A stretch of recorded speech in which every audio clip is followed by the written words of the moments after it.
Naging matagumpay ang lingap pamamahayag na isinagawa ng Iglesia ni Cristo sa Quezon City. Libo-libong katao dumagsa sa nasabing aktibidad. Live mula sa Commonwealth Avenue sa Quezon City, kunin natin ang report ni Eden Suarez Santos. Eden?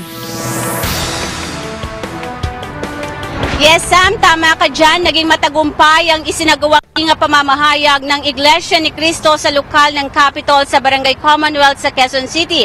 Hindi rin alintana ng ating mga kababayan ng mainit na panahon at maging ang biglang pag-ulan kanina dahil nanatili ang mga ito at matyagang naghintay sa oras ng pamamahayag na siyang pinaka-highlights ng aktibidad.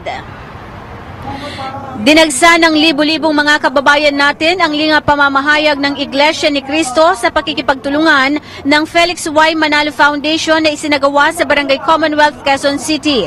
Ayon kay Dr. Glicerio Santos III, board member ng FYM Foundation, mas pinaigting pa ngayong 2016 ng Iglesia ni Cristo ang kampanya ukol sa paglaban sa kahirapan sa pamamagitan ng mga programang lingap sa mamamayan at kabayan ko, kapatid ko.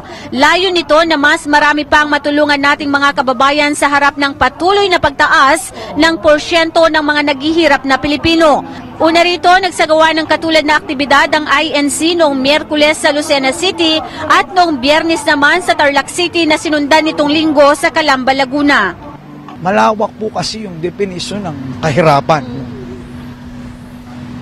Ang pinakamataas na uri, o yung sabi mo ang level, na paglaban, hindi lang sa kahirapang pang-material, lalo-lalo na po sa kahirapang pang-espiritual o mga tulong na ginagawa natin sa ating kapwa. Ang pinakamataas po nating maaring maibigay sa kanila, yung maibahagi po ang salita ng Diyos na nakasulat sa Biblia, at ang hiling po at panalangin natin ay maging kasama natin sila sa loob ng Iglesia ni Cristo, na kung saan sinasampalatayanan natin na ang mga aral na ito ay alinsunod sa mga aral ng Biblia.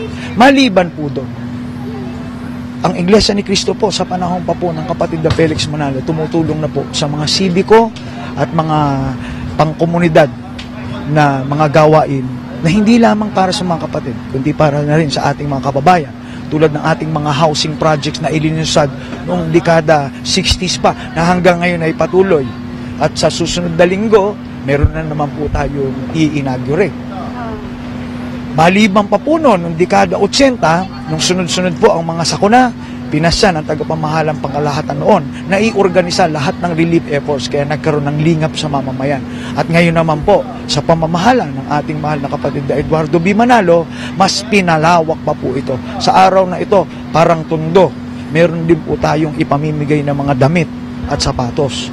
Kaya mamayang hapon, bago po mag-start yung pamamahayag, maghuhudyat po yung mga pinagbili ng mga nangangasiwa sa magkabilang dulo ng Commonwealth at sabay-sabay pong mamimigay ng sapatos at damit. At pagkatapos naman po mamaya ng pamamahayag, mamimigay naman tayo sa ating mga kabayan ng munting alaala. Bukod umano sa tulong pang material ay pangunahing layunin din ng lingap pamamahayag na mabigyan ng tulong pang espiritual ang ating mga kababayan. Pinangasiwaan ni kapatid na Glicerio Santos Jr., General Auditor ng Iglesia ni Cristo, ang pamamahayag ng mga salita ng Diyos. At mga kaalam ng katotohanan. Narinig ninyo mga kababayan, napakalaki ng pagkakataon natin lahat para tayo makatakas sa araw ng maghuko. Ang kailangan lamang, alamin mo, ano ba yung katotohanan? Sino may sabi? Ang Diyos. Masusi namang nakinig at nagsuri ang mga bisitang dumalo sa Evangelical Mission ng INC. Masasabi ko po, lahat po ay totoo. At saka, yung mga sinasabi nila, kailangan lagi ilagay sa isip, sa diwa, tsaka sa gawa. Masaya, tsaka maganda yung nila, pamalakan. Maganda, tapos masaya. Kasi maraming mga tao, kahalubilo mo. Mahigpit naman ang ipinatupad na seguridad ng pulisya sa lingap pamamahayag ng Iglesia ni Cristo. Maaga pa lang ay idineploy na ang humigit kumulang sa 500 pulis sa iba't ibang panig ng Commonwealth Avenue para matiyak ang kapayapaan at kaayusan sa buong panahon ng aktibidad. Secure namin to buong kabaan ng Commonwealth. Meron kami naka-deploy ng mga personnel.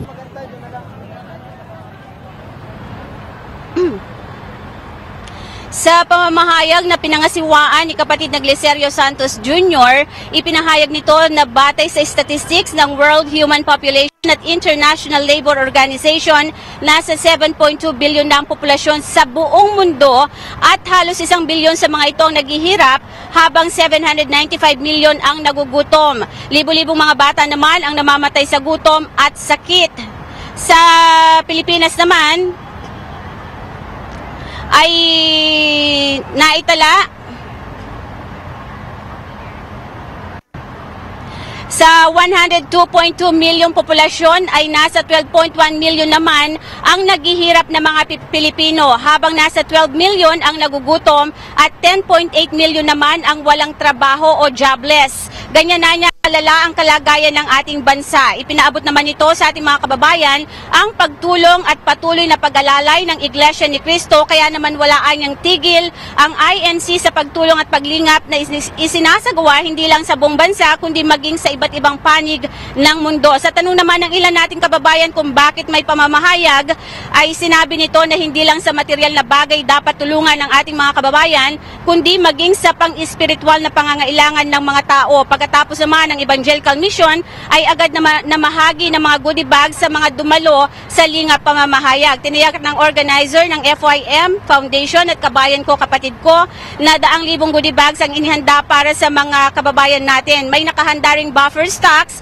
sakaling may mga kababayan pa tayo na humabol para mabigyan din sila. Muli namang inanyayahan ang ating mga kababayan na dumalo sa gaganaping Worldwide Intensive Propagation na idarao sa Philippine Arena sa Mayo 22 sa darating na linggo na yan, na pangangasiwaan mismo ng ating tagapamahalang pangkalahatan, ang kapatid na Eduardo V. Manalo. Mula dito sa Barangay Commonwealth, para sa Eagle News, Eden Suarez Santos, I am 1 with 25.